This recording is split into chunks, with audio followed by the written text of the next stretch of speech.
Tingnan mo natin.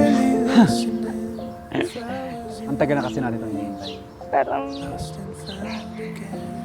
pinapag-pray lang natin, napag-usapan mo.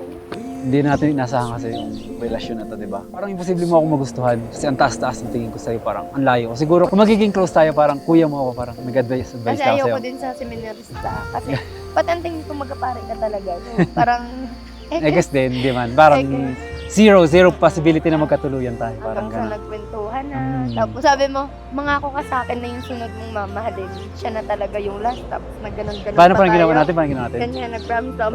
Promise mo sa akin. Pero as kuya ako nun at saka gina-advisean lang Tapos kita. ang mangyayari pala, ikaw pala yung last. Ang sarap palang ipaglaban yung relasyon na hindi mo inaasahan.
Promise, ako lang ang laging nasa tabi mo and iingatan kita habang buhay. Promise ko naman sa'yo na mamahalin kita ng buong buo at hindi ka magsisisi kung ano yung pinag-pray mo kay Lord. I love you. I love you too.